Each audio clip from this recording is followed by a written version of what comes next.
سلام به همگی، امیدوارم حالتون عالی باشه. بریم روی تحلیل‌های هفته گذشته با هم یه بررسی داشته باشیم، ببینیم که تحلیل‌ها به چه صورت پیش رفت.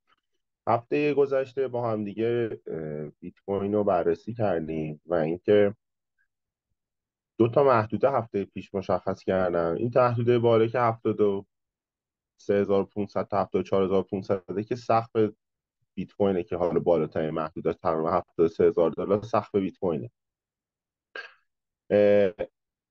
هفته گذشته مارکت تو این محدوده بود که من توضیح دادم، که گفتم که اینجام بالاخره یه محدوده خیلی مهمیه. عدد 70000 $71000 بالاخره میتونه بهش واکنش بده.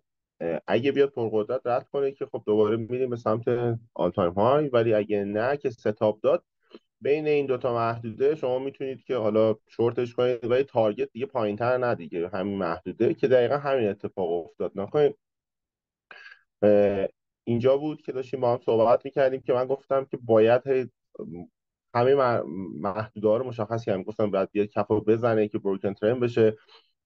بعد اگه حالا بهتون ستاپ داد که شما متوجه شدین که قراره مارکت برگرده به سمت پایین تر، بخواید این میتونید مارکت رو شورتش کنید که نکنه آخرین کفی که بالاترین سقف زده بود اینجا بود، میاد اینجا اینو میشکنه برمیگرده. یعنی اینجا ما تازه متوجه میشیم که مارکت قراره احتمال داره که شیفت کنه. مارکت نکنه میاد بالا میاد پایین، میاد بالا میاد سر کف رو میزنه. استاپ رو باید میذاشتین بالا.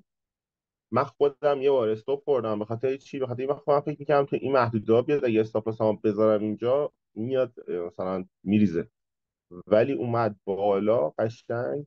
من یه بارم استاپ هم گذاشتم اینجا، دفعه دوم که استاپ نخوردم دیگه سود شد دیگه. بعد خیلی پرسرعت اومد به اون تارگتی هم که مشخص کرده بودم رسید. حالا چرا اینجا رو مشخص کرده بودم؟ به خاطر اینکه اینجا یه سطح مهمی بود. اگه ببینید قبلا خیلی برخورد داشته، بعد یهو اینجا کنده رفته بالا، تمام این سقف‌ها رو زده. احتمال اینکه تارگت ما بخواد میومد اینجا خیلی زیاده. الان خب مارکت گیر کرده بین این سقفی که تریدش کردیم به سمت پایین و این محدوده‌ای که حالا تارگت اون بوده که خیلی راحت رسیده. حالا یه چیزی بهتون نشون بدم. نکن این توتال مارکت کپ، این کل مارکت. خب چیزی که الان دارید می‌بینید، خب یه تحلیل قبلا کرده بودم، اینجا رو کامل توضیح داده بودم قبلا. و اینکه گفتم بیاد بشکنه به سمت بالا، میتونه دوباره از اینجا مارکت بریزه. حتی اینا هم توضیح داده بودم، گفتم بخاطر اینجا حرکت شارپ زیاد داشتیم، احتمال اینکه تمام این کفارام زده بود، احتمال اینکه بخواد بهش ریاکشن نشون بده هستش. به خاطر همین توی بیت کوین این محدوده رو مشخص کرده بودم. حالا چیزی که الان هستش، من راست رو بخوام چیزی اینجا نمیبینم. اینجا درسته محدوده بوده بارها بهش خورده، ولی به نظر من بیاد پایین تر مثلا، بعد بخواد به سمت بالا حرکت کنه، مثلا حداقل دوباره تو محدوده، باز قشنگتره به نظر من. یعنی من اینجا چیزی نمیبینم، چون روی چارت هم نگاه کنین الان درسته تو این محدودگی کرده. تو این محدوده اگه بخواید شما ترید بکنید، بعد بیاد یه ترند بده ایجاد کنه، یه همچین حالتی ایجاد بشه، بعد شما بخواید مثلا اینجا شورت لانگش کنید به سمت مثلا این محدوده. ولی اگه بخوایم به توتال مارکت کپ نگاه کنیم که من این سطح پایینی مد نظرمه، اینجا که هیچی نداره. یه دونه سطح میفته این محدوده، یعنی تقریبا میفته نزدیکای 68 تا 67 دیگه. اینجا هیچی نداره به نظر بنده. یه دونه هم میفته این محدوده، یه دونه هم 62 تا 65. آره 65000 دلار دیگه این دوتا. یعنی به نظر من اینجاها دیگه اگه ستاپ داد، حالا یه دونه اینجاست، باز بهتریه اون پایین است دیگه. اینجا این هم که خیلی عقب گفته بودم دیگه. اینجاها بیاد بیت کوین من تریدش میکنم، یعنی ستاپ بده دیگه. اینجا رو خودم هم زیاد دوست ندارم چون این سقف رد نکرده. یعنی به نظرم اگه بیاد اینجا، حالا اینم نه، باز زیاد جالب نیست واسم این پایینیه، میدونین، چون به ریس به ریواردش خوب باشه دیگه، چیزی داشته باشه بیاد سمت پایین تر، به نظر ما باز منطقی تره. این در رابطه با بیت کوین. اتریوم هم دو تا محدوده مشخص کرده بودم، سقف و کفش مشخصه. سقفش 3900 تا نزدیک 4000 تا بود که اومدی نکنی. خیلی وقت اتریوم گیر کرده دیگه، میبینید همش این شکل. گفتم که این کفش هم که مشخص بود، بارها بهش واکنش داده. حالا اگه بیاد همین اتفاق بیفته، همین اتفاقی که الان کشیده بودم پاکش کردم قشنگتر بکشم، بیاد این بشکنه، من اول تا محدوده نزدیک 3500 بعد تا نزدیک عدد پایین‌تر اینو میتونم شورتش کنم. این محدوده ها وای میستیم ببینیم چه اتفاقی میفته. من فکر میکنم حالا دیگه الان به نظر من تمایلش به سمت پایین خیلی دیگه برخوردش به سمت پایین ممکنه به سمت بالا حرکت کنه، ولی من دیگه رنج رو ترید نمیکنم، منتظرم از یه طرف بشکنه. فکر میکنم از سمت پایین بشکنه، یه دونه تارگت اولش این محدوده میشه، تارگت بعدیش هم این محدوده میشه. این در رابطه با بیت کوین اتریوم. توتال مارکت سه هم یه توضیح بهتون بدم. توتال مارکت سه فقط آلت کوین ها به غیر از بیت کوین و اتریوم. این تحلیل واسه خیلی وقت، مثلا 3 هفته پیش دیگه تقریبا. خب چیزی که هستش، خب مارکت کپ، توتال مارکت کپ یه دونه آپترن زده بود. حالا ساعتاشو قبلا مشخص کرده بودم، توضیح داده بودم، این محدوده رو هم مشخص کرده بودم که گفتم اگه بیاد دوباره میتونه به سمت بالا حرکت کنه. چرا؟ به خاطر اینکه اینجا آپترن دیگه، خودتون دقت کنید اومده داره اصلاح میده تا موقعی که این کپ نشکنه. هنوز سودیه دیگه، اومده اینجا یه شادو زده، حالا واکنش داره نشون میده. حالا چند تا اتفاق میتونه بیفته، میتونه از همینجا برگرده بره به سمت بالا که بره تمام آلت کوین های ما فعال شدن الان بای لیمیتش که الان من بهتون نشون میدم. یا ممکنه دوباره نفوذ کنه، بذارید من اینو پاک کنم خودم شدم. یا ممکنه نفوذ کنه دوباره به این سمت، یعنی یک کله نره بالا، دوباره بیاد یه خورده پایینتر تا موقعی که میگم این کف نشکنه اوکیه، بعد دوباره از اینجا پایینتر بخواد بره بالاتر. حالا الان ما سناریو متفاوت الان بهتون نشون میدم که چه اتفاقی میتونه بیفته. یا کنید حالا سولانا قشنگترینش نبود، بذارید قشنگاشو همه رو بیارم بهتون نشون بدم. آها این آی ان جی بود که گفتم بیاد بشکنه برگرده به کف. نگاه کنید دیگه چقدر قشنگ اومد، تارگتش هم زد. بذاریم بیام مثلا جی آر تی رو مثلا نشونتون بدم. جی آر تی که صحبت کردیم گفتیم که اگه پرقدرت بشکنه برگرده میتونید لانگش کنید، اگه نه که دیگه ریختش دیگه. این سناریو قسمت های بای لیمیت رو من همه رو مشخص کرده بودم، همه کریپتو ها رسیده، یعنی به آلت کوین ها. نکنید الان مثلا من اینو اینجا مشخص کرده بودم، عین توتال مارکت میبینید اومده یه شادو زده برگشته به سمت بالا، اینا یه شادو زده و برگشته به سمت بالا. اگه توتال مارکت کپ به سمت بالا حرکت کنه، تارگت اولش همین محدوده میشه، یعنی یه چیزی تقریبا 20% بهتون سود میده. فعلا واسه من یهو من دیشب، یعنی چند روز پیش یاد دیدم 5 6 تا اثبات هم پشت سر هم فعال شده. حالا ببینیم چه اتفاقی میفته دیگه. دوباره احتمال داره که من که حالا فعلا باز نگه داشتم، ولی چون اومده از سمت از سطح اثبات هم بالاتر، اون جایی که خریدم لیمیت هم بالاتر، من استاپ لاس همون گذاشتم اینجا همه رو، به خاطر اینکه گفتم شاید احتمال بدم که دوباره بیاد پایینتر بعد دوباره بخواد بره به سمت بالاتر. خب ولی فعلا من همه رو تو سود ریسپیری کردم، چون میدونی همشون شبیه همدیگه است، یه خورده قضیه سخت کرده.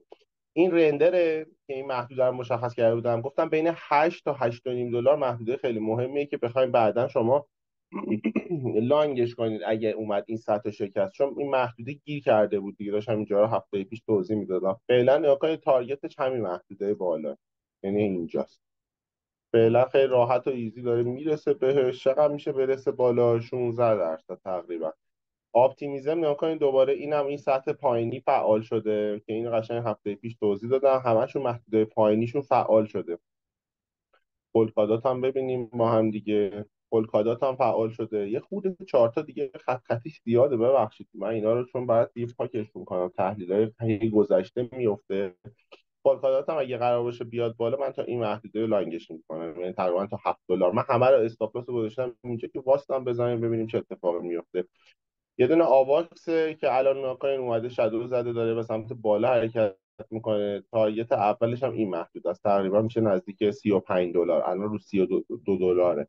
که اگه میگم برسه همشون یه سود خیلی خوبی بهمون میده دیگه. 15%، همشون تقریبا 15 16% جا داره که بهمون سود بده. یا 5 6 بگیریم تو اثبات، حساب بکنید چقدر میشه دیگه. نیره که من اینها داره میرسه سطح بالاتر، دقیقا همونجا که شکسته، احتمال اینکه اولین تارگت ما اینجا باشه خیلی زیاده. بی ام بی آل تایم های زد. و اینکه چرا آل تایم های زد، من دقیقا من اینو توضیح بهتون بدم. نکنید یه محدوده من اینجا مشخص کرده بودم اینها. گفتم سقف و کفش مشخصه، یعنی سقفش این بالا، کفش هم این پایینه. این آبیه رو پاک کنم، این دوتا قرمز. خب گفتم اگه بیاد مثلا هر طرفی بشکنه، من اون طرف یا لانگش میکنم یا شورتش میکنم. نکنه دقیقا این اتفاق افتاد. من اینو برم تو اجماع بهتون نشون بدم. بیت کوین هم همینو دارم بهتون میگم، یا مثلا الان اتریوم که مثال زدم دقیقا همینه. نکنه میاد پرقدرت میشکنه، بعد برمیگرده، بعد میره به سمت بالا. درسته؟ اینم یکی اون تریدایی بود که تو این یکی دو هفته انجام شد و من یادم من هفته پیش بهتون نشون بدم اینو، که 15 16% رفت بالا. پپه دقیقا رسیده به اولین زونی که من محدوده خرید گذاشته بودم. تارگت اولش هم اینجا دقیقا، این همه 0.14 0.5 و دیگه بقیه ارزام که هیچی دیگه، فعلا چیز خاصی نداره. داج رسیده، میگم همشون رسیده. اگه بخوام نشون بدم بعد همه هم نشون بدم. تقریبا همه ارزامون به اون مرحله اثباتی که تارگتشون بوده رسیده. حالا واستیم تا سطح بالاتر ببینیم چه اتفاقی میفته. مثلا الان داج کوین این محدوده به نظر من تارگتش میتونه باشه تقریبا 15 780. حالا ببینیم تا پنج شنبه چه اتفاقی میفته. ولی فعلا اگه قرار باشه همه اینا رو گرفته باشین، حالا دو تاش هم گرفته باشین، فعلا تو سود بودیم. ببینیم که چی میشه تا پنج شنبه. خیلی ممنونم. من اینو استاپ شیر میکنم و بدم دست پویان جان.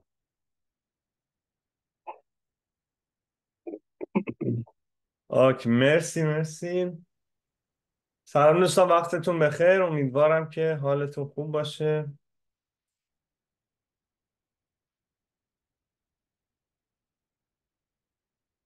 خب بریم سراغ تحلیلا. از چارت طلا شروع میکنیم. چارت طلا هفته گذشته یادتون باشه این 100 بود، گفتم قیمت برگرده میتونه بره بالا، ولی خب یه روز دیر آپلود شد واسه همین دیگه اینجا اصلا نتونستید وارد شید و قیمت دالا بعدش ریخته بود. ولی اینجا جای خوبی بود برای بای کردن که راحت یه ریسک ریوارد 1 به 2 3 حداقل به شما میداد. بعدش مثلا ریسفری میکردی یا هر چیزی. حالا قیمت ریخته.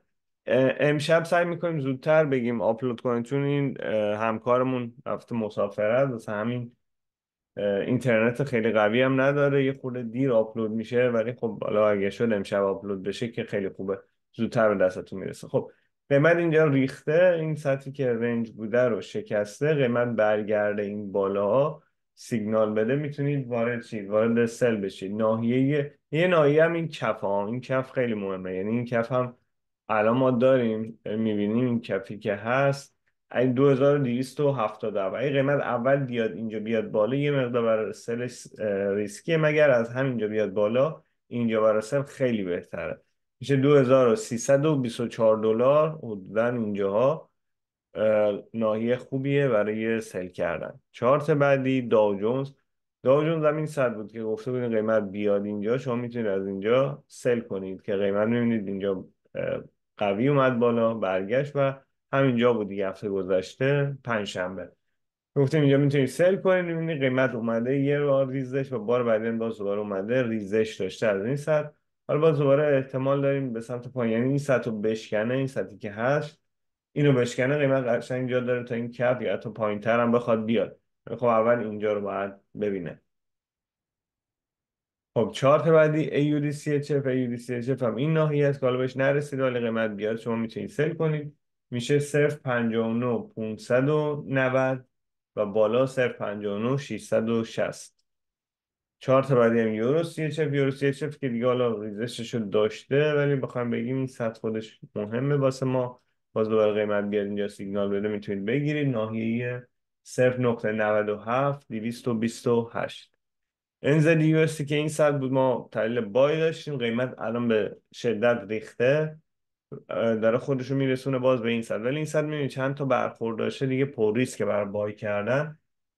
احتمال داره باز دوباره بیاد اینجا رو بشکنه. حالا ما الان کاری باش نداریم. اگر قیمت اومد پرقدرت اینجا رو شکست، یعنی این ریزشی که داشته مثلا نزدیک تقریبا 100 پیپ ریزش داشته، امکان داره دوباره 100 پیپ هم ریزش داشته باشه. اینجا اگه شکست باز دوباره قیمت اومد بالا شما میتونید از اون ساعت سل کنید، در غیر این صورت اصلا ما ترید نمیکنیم. خب جی پی یو اس تی هم که این ساعت بود یه بار ریزش کرد، بار بعدی هم گفتیم میتونید سل کنید که قیمت اومده باز دوباره از اینجا ریزش کرده، که حالا این کف هم بشکنه قیمت کلی جا داره برای پایین اومده. نزدک که این سطح بود که بای داده بودیم که الان دیگه پر ریسکه، الان چیز خاصی نداره.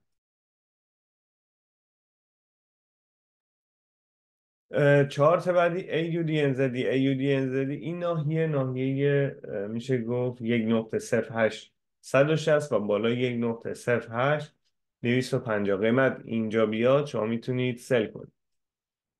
و چارت بعدی جی پی کت که از اینجا ما بای داده بودیم که میبینید قیمت به سمت بالا حرکت کرد، باز دوباره قیمت بازم دوباره بیاد پایین شما میتونید بای کنید. در واقع همین ناحیه که قیمت خیلی شدید رفته بالا، باز دوباره قیمت اینجا بیاد شما میتونید بای کنید. چارت نفت که از این بالا سل داده بودیم الان اومده اینجا رو شکسته، باز دوباره قیمت بیاد اینجا میشه $76 و 67 سنت تا $77 و تقریبا 20 سنت بخوایم بگیم. قیمت این بالاها بیاد شما میتونید سل کنید به سمت پایین. اینو حتما با سیگنال باشه میتونید سل کنید، قیمت جا داره تا این کف این پایین ها حتی برگرد. چارت بعدی هم یورو NZD اینجا و این صد گفتیم این دوتا خیلی مهمتر است. حالا این هم هست ولی این خیلی مهمتره. حالا قیمت بیاد اینجا شما میتونید بای کنید میشه 1.74 657 و پایین 1.74 400. USD JPY هم این ناحیه بود برای سل، الان یه مقدار پوریس شده ولی بازم اگر حالا قیمت بیاد میبینید الان این حرکت رو کرده، حرکت در حال 180 پیپ، باز دوباره با حرکت کنه میشه 180 پیپ. قیمت اینجا بیاد سیگنال بده، حتما با سیگنال میتونید سل کنید به سمت پایین.